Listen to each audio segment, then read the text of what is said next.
இன்றைக்கி ஒரு செடியை பற்றி பார்க்கலாம். இது குப்பைமேனி இலம்பாங்க, நீங்கள் கேள்விப்பட்டிருப்பீங்க. ரோட்டோரத்தில் சும்மா நம்ம பார்க்குற நிறைய இடங்கள்ல இதெல்லாம் இருக்கும். இதுக்கு நிறைய மருத்துவ குணங்கள் இருக்குது. நிறைய பேர் சொல்லி நீங்கள் கேள்விப்பட்டிருப்பீங்க. இதில் எவ்வளோ மருத்துவ குணம் இருக்கோ அவ்வளோ தீமையும் இருக்குது. இந்த குப்பைமேனி இலையோட சாறு எடுத்து நம்ம அதிகமாக சாப்பிட்டுட்டோன்னா குமட்டல், வாந்தி, வயிற்றுப்போக்கு அப்படி நிறைய பக்க விளைவுகள் வரும். இதே தோலில் டைரெக்டாக நீங்கள் அரிப்புக்காக அப்ளை பண்ணும்போது எல்லோரும் உடனே அப்ளை பண்ணிடக்கூடாது. சில ஹேர் டைலாம் அப்ளை பண்ணுறதுக்கு முன்னாடி ஒரு இடத்துல அப்ளை பண்ணி பாருங்கன்னு சொல்லி போட்டிருப்பாங்க. அது மாதிரி ஒரு குறிப்பிட்ட இடத்துல கொஞ்சமாக இதை அப்ளை பண்ணி பார்த்து நம்மளுக்கு அலர்ஜி, எரிச்சல் ஏதாவது இருக்கான்னு செக் பண்ணி பார்த்துட்டு அதுக்கப்புறமே இதை பயன்படுத்தலாம்.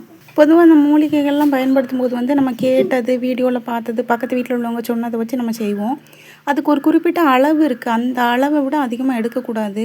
இது தெரிஞ்ச எக்ஸ்பர்ட்கிட்ட கேட்டு தான் பண்ணணும். நம்மளா கை வைத்தியம்னு ஏதாவது முயற்சி பண்ணுறதுக்கு பதிலாக முடிஞ்சால் நீங்கள் ஆங்கில மருத்துவத்தை போய் பாருங்கள். இல்லை அது முடியலை, நான் தமிழ் மருத்துவத்தில் தான் பார்க்கணும் விருப்பப்பட்டிங்கன்னா சித்தா டாக்டர்ஸை போய் பார்த்து நீங்கள் பயன்பெறுங்க. உணவோ மருந்தோ அளவோ தேவையான அளவு எடுத்து வளமோடு வாழ்வோம்.